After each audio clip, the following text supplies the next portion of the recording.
Good morning everyone, welcome back to the channel. आज की current affair इस video में हम डिस्कस करेंगे। स्टार्ट करते हैं। फर्स्ट क्वेश्चन है, in which state was recently a 900 year old Kannada inscription of the Kalyana Chalukya dynasty found. ये 900 साल पुराना इंस्क्रिप्शन, कन्नड़ इंस्क्रिप्शन तेलंगाना में पाया गया है, जो कि कल्याण चालुक्य डायनेस्टी से संबंधित है। इट वॉज इशूड ऑन 8 जून 1134, 1134 में 8 जून को ये इशू किया गया था by the customs officers of Tailapa third, जो कि सोमेश्वर थर्ड का बेटा था। कल्याण चालुक्य एम्परर थे, ठीक है। इसके कस्टम ऑफिसर्स के द्वारा इसको इशू किया गया था। वेस्टर्न चालुक्य के बारे में बात कर लेते हैं। कल्याणी के नाम से भी इनको जाना जाता है। कल्याणी के चालुक्य जो थे ये प्राइमरीली कन्नडिग डायनेस्टी से बिलोंग करते थे, जिन्हें वेस्टर्न चालुक्य के नाम से भी हम जानते हैं। They were known after their capital city Kalyani, which is present in the modern day Bidar district of Karnataka. ये एम्पायर तेलप सेकेंड के द्वारा स्टेब्लिश किया गया था। Most successful period of the later Chalukya rulers in Karnataka's history is often referred to as a Chalukya Vikram era. इस time पर Vikramaditya fourth के द्वारा बहुत क्रूशियल रोल प्ले किया गया था। नॉर्दर्न रीजन को इसने कंट्रोल करने के लिए काफ़ी कुछ प्रयास किए थे अपने। और नॉर्दर्न रीजन में कदम्ब, जयकेसी सेकंड ऑफ गोवा, सिलहर भोज और यादव किंग, ये सारे बिलोंग करते हैं वहाँ से। आफ्टर विक्रमादित्य फोर्थ्स डेथ, चोला डायनेस्टी के साथ लगातार कॉन्फ्लिक्ट्स देखने को मिले, जिसकी वजह से वेस्टर्न चालुक्य एम्पायर डिक्लाइन की ओर गया। ये तो हो गई हिस्ट्री। अब नेक्स्ट क्वेश्चन पर आते हैं। Which team made the biggest team score in IPL history. लोगो भी देख रहे हैं इस टीम का, Sunrisers Hyderabad, option B correct है। 277 रन्स बनाए 3 विकेट्स पर in 20 overs in Hyderabad against Mumbai Indians. इससे पहले ये रिकॉर्ड RCB के नाम था, जिसने 263 रन्स बनाए थे 5 विकेट पर 2013 में, ठीक है। तो इसके साथ बिगेस्ट टीम स्कोर बनाए हैं सनराइजर्स हैदराबाद ने। अब अगर हाईएस्ट टोटल्स देखें IPL हिस्ट्री में, तो लखनऊ सुपर जायंट ने 257 रन्स बनाए 5 विकेट्स पर वर्सेस पंजाब किंग्स 2023 में। रॉयल चैलेंजर्स बेंगलुरु के 248 हैं 3 विकेट्स पर वर्सेस गुजरात लायंस 2016 में। और चेन्नई सुपर किंग्स 246 5 विकेट्स पर वर्सेस राजस्थान रॉयल्स 2010 में, ठीक है। ये हाईएस्ट टोटल्स हैं IPL हिस्ट्री के। In which place is the government of India establishing new atomic clocks? तो एटॉमिक क्लॉक्स को government of India Bhubaneswar, Jaipur और हैदराबाद, इन तीनों ही जगह प्लेस करने वाला है, ठीक है। तो इसलिए डी करेक्ट होगा इसका। इंडिया यूज़ करने वाला है atomic clock to ensure uniform time across the country. इसके तहत भुवनेश्वर, जयपुर और हैदराबाद में नई एटॉमिक क्लॉक्स को स्टेब्लिश किया जाएगा। इसमें सॉफ्टवेयर ऑपरेटिंग मॉड्यूल्स का यूज़ किया जाएगा, ताकि इंडिया की एटॉमिक क्लॉक्स जो लगाई जाएंगी वो सिंक्रोनाइज में काम करें। अभी तक केवल 4 कंट्रीज़ ने एटॉमिक क्लॉक्स को डेवलप किया है। ये हैं USA, UK, जापान और साउथ कोरिया, ठीक है। अब भारत भी इनको स्टेब्लिश कर रहा है। एटॉमिक क्लॉक के बारे में यहाँ पर बात करें तो ये इन्वेंट हुई थी 1955 में बाय लुइस एसन, एक फिजिसिस्ट हैं ये, at the UK physical national laboratory. Atomic clocks are considered more stable than quartz crystal clocks.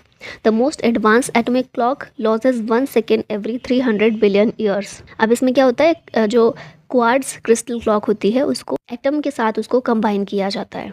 2 तरह की एटॉमिक क्लॉक्स होती हैं, एक है calcium and hydrogen maser atomic clocks. अब इंडिया की बात करें तो council of industrial and scientific research national physical laboratory new Delhi based है। ये कंट्री का ऑफिशियल टाइम कीपर है और ये मेंटेन करता है इंडियन स्टैंडर्ड टाइम को। It maintains 5 calcium atomic clocks and 2 hydrogen maser clocks. और अब इसी कड़ी में नए एटॉमिक क्लॉक्स भुवनेश्वर, जयपुर और हैदराबाद में स्टेब्लिश की जा रही हैं। तो तीनों शहर के नाम याद रखिएगा। निम्मू पदम दर्शा रोड कनेक्ट्स विच 2 स्टेट्स। ये कनेक्ट करती है लद्दाख और हिमाचल प्रदेश को। BRO के द्वारा, ब्रो के द्वारा इसको बनाया गया है। 298 किलोमीटर लॉन्ग रोड है। मनाली को लेह से लिंक करती है via Darcha and Nimmu, also known as Zanskar highway, ठीक है। बेसिकली लद्दाख और हिमाचल प्रदेश को कनेक्ट करती है और कनेक्टिविटी और स्ट्रैटेजिक सिग्निफिकेंस के लिए ये इम्पॉर्टेंट है। अब हिमाचल प्रदेश को लद्दाख से कनेक्ट करने के लिए एक इम्पॉर्टेंट पास है शिंकुला पास। ये एक माउंटेन पास है on the state boundary between Ladakh and Himachal Pradesh. It connects the Lahore region of Himachal Pradesh with Zanskar region of Ladakh. ठीक है, तो ये पास यहाँ पर इंपॉर्टेंट याद रखिएगा. फिर पास की बात करें तो कुछ और इंपॉर्टेंट पास रिवाइज कर लेते हैं. इधर खारदुंगला पास जम्मू कश्मीर में है, रोहतांग पास हिमाचल प्रदेश में, नाथुला पास सिक्किम में, जोजिला पास जम्मू कश्मीर में, माना पास उत्तराखंड में, बारालाचाला पास हिमाचल प्रदेश में, चांगला पास लद्दाख में, नकीला पास हिमाचल प्रदेश में, शिपकीला हिमाचल प्रदेश में और थमरा सेरीचुरम केरला में. नेक्स्ट क्वेश्चन है which gulf country will participate in the Miss Universe pageant for the first time. ये गल्फ कंट्री है सऊदी अरबिया जो पहली बार मिस यूनिवर्स पेजेंट में पार्ट करेगी. और पहली सऊदी अरबियन रिप्रेजेंटेटिव इसमें कौन है? रूमी अल कहतानी. इन्होंने miss middle east miss Arab world peace 2021 का टाइटल जीता है.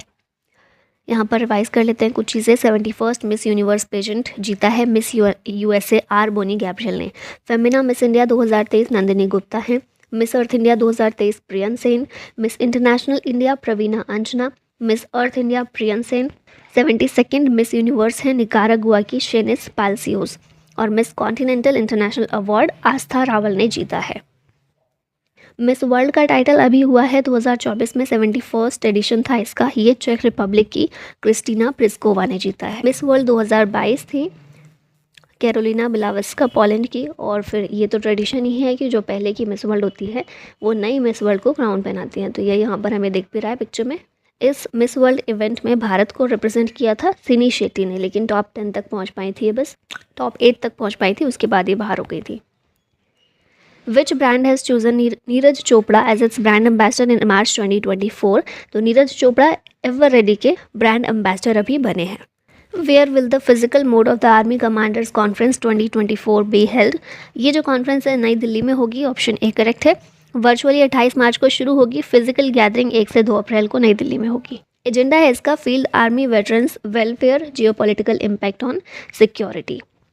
Which country hosted the G20 second employment working group meeting in March 2024? तो हमें पता है ब्राज़ील G20 को चेयर कर रहा है. ठीक है, तो ये जो G20 के तहत अलग अलग मीटिंग्स होती हैं ये शुरू हुई हैं. Second employment working group meeting Brazil के द्वारा होस्ट की गई. इंडिया, ब्राज़ील, साउथ अफ्रीका ने को चेयर किया. Emphasis on gender equality, diversity and inclusion. ये कॉन्फ्रेंस और मीटिंग यहाँ पर देख लेते हैं अलग अलग हुई कहाँ पर. 49th meeting of GST council नई दिल्ली में हुई. BRICS foreign ministers meeting Cape Town में हुई. First I2U2 vice ministerial meeting UAE के द्वारा होस्ट की गई.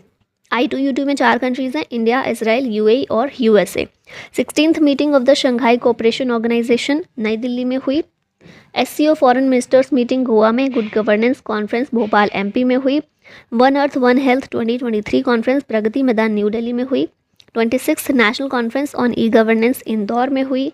फिर 12th वर्ल्ड हिंदी कॉन्फ्रेंस हुई फिजी में जिसकी थीम थी Hindi traditional knowledge to artificial intelligence. 7th international Dharmadhamma conference Bhopal में हुई और इसकी थीम थी eastern humanism for the new era. Who stepped down from the position as the president and chief executive of the Center for Policy Research in March 24? तो अपना resignation दिया है यामिनी अय्यर ने. ठीक है, ये प्रेसिडेंट थी और चीफ एग्जीक्यूटिव थी सेंटर फॉर पॉलिसी रिसर्च की. इन्होंने अपना इस्तीफा दिया इससे. अपॉइंटमेंट और रेजिग्नेशन यहाँ पर रिवाइज कर लेते हैं. सीनियर ब्यूरोक्रेट है राहुल सिंह, ये CBSE के चीफ बने हैं. कोटक बैंक ने अपॉइंट किया है जयदीप हंसराज को as the president of one Kotak. Telangana की गवर्नर थी तमिलसाई सौंदरराजन, इन्होंने अपना रेजिग्नेशन दे दिया था. लदा मार्टिन मरबानियांग को अपॉइंट किया गया as commissioner of police Belagavi. Vivek Sahay को अपॉइंट किया गया है DGP of west Bengal. T Armstrong Changsan को अपॉइंट किया गया India's next envoy to Cuba. Vinay Kumar Bharat के एम्बेसडर बने हैं रशिया में.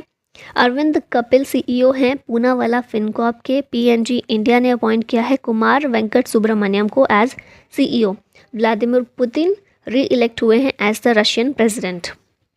Which Indian official has been appointed by the United Nations Secretary General as his special representative for disaster risk reduction at UNDRR in March 2024?